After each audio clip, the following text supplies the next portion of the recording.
Hello guys, today we are going to watch a multiplayer game in Cossacks 2 Battle for Europe between the two players Boomerang, he's playing for Poland, and on the other side Lancer, he's playing for the Confederation of Rhine, which was a satellite state more or less under the regime of Napoleon. And as I remember it, it was a really intense and tough match. I played it just 3 days ago. And at the start I wanted to talk a quick minute about why I like this strategy game so much. By the way, you can buy it on Steam, it only costs €5 I think, so it's definitely worth a try. And for me, the game is a great mixture between building your city, manage the economy, and on the other hand, wage war and leading your army to ultimate victory. And it delivers the player a great challenge and strategy. So for example, your soldiers have stamina, and if you let your soldiers move off or march off the road, they will lose their stamina, and you have to consider that, and you have to know that the movement of your troops off the road is limited. But on the other hand, it increases the possibilities of strategy and tactics, for example, flanking the enemy formation. And that leads me to the next point, because that's also a very good aspect about Cossacks 2 Battle for Europe. You have different formations, so you can see it here, line formation, column formation and square formation. Line formation, for example, for frontal attacks, for frontal defense, and column formation obviously for marching on the road, as you can see it here, and square formation especially against enemy cavalry attacks. And the last thing I wanted to talk about is morale, which plays a huge role in Cossacks 2. So you can see it here, it's the yellow bar. It shows the discipline of the formation, and due to that, even if your army is inferior in numbers to the enemy division, it can win, because the experienced and tougher soldiers will stand their ground and secure victory for your army. And that's a great thing, because it's more about quality of your troops. You have to look after them, be cautious with them, rather than only quantity of your troops is deciding, which is pretty dull to me. And now let's get back to the actual game. So as you can see, Boomerang is playing for Poland, as I said, and he trains Fusiliers and also mounted Uhlans, which can't shoot, they can only go into melee attack, but otherwise they only cost wood and food and no iron, so they are pretty cheap.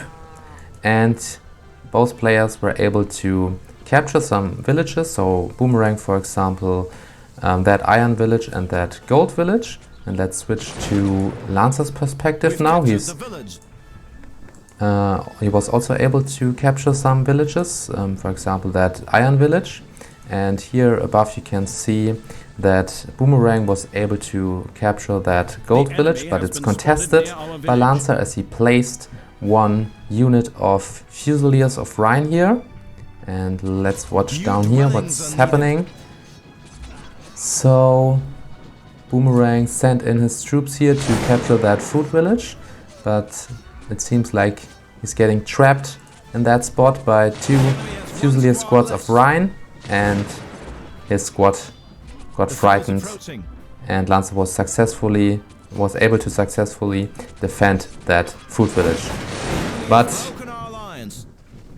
on the top of the map it doesn't look so good for Lancer, because Boomerang was able to repel that squad of Fusiliers, and now he's advancing with one squad of his Polish Fusiliers and tries to capture that coal village, which belongs to Lancer. And Lancer has to quickly defend, because from there it's not very far to his homeland, and obviously it's very important to defend that. New dwellings are needed. And he has only one squad of Fusiliers here and one squad of light cavalrymen.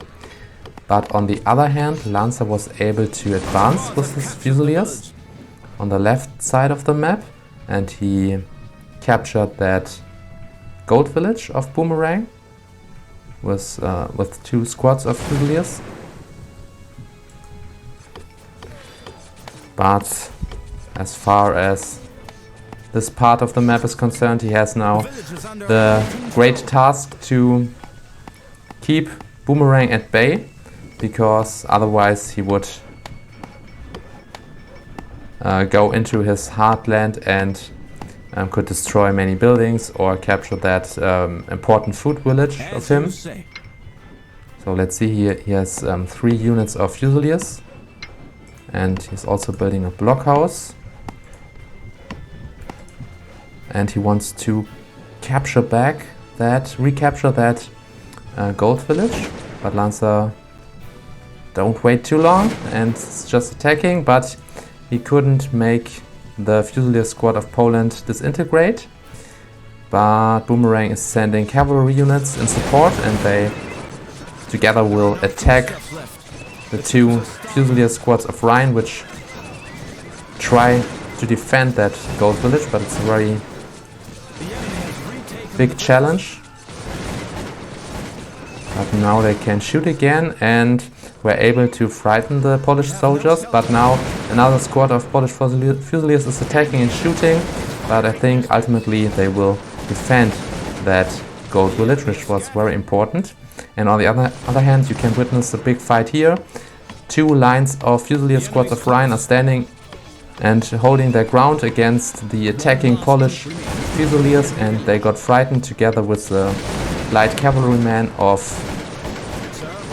Rhine, and that was very important, so that danger for Lancer is eliminated. And now in the center, 2 squads of Polish Fusiliers are trying to block the advance of 2 squads of Fusiliers of Rhine. So pretty many things are happening. And Boomerang is sending cavalry units also into the center, while Lancer is preparing for an attack and lined up his Fusilier squads. And here Lancer was able to frighten once again a squad of Polish Fusiliers, and is still holding that gold village. Now you can see 1 squad of Polish Fusiliers survived somehow here at that front and can cause some trouble now. We have no shelter, as they are trying to occupy the stables of Rhine, but they are in close pursuit by some Fusiliers of Rhine. the enemy is not far away. And here another fight is developing, because the Fusilier squads of Rhine were able to frighten the Polish soldiers who were defending in the center. And now Boomerang is trying everything he can and throws in his cavalry, but there are also very many units of Rhine and they are shooting, and it's an important battle. Let's see how that turns out.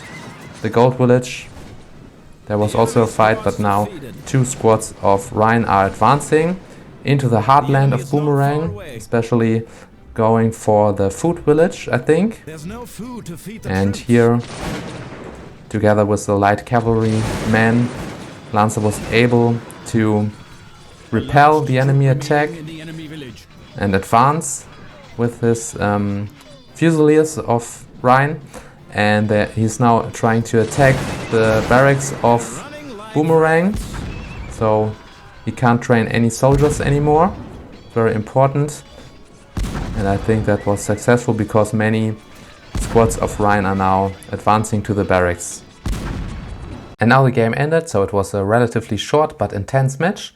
And if you're new to Cossacks, please test the game, it's worth the try, believe me. And please don't forget to like and subscribe. I hope you liked the video, and take care and goodbye.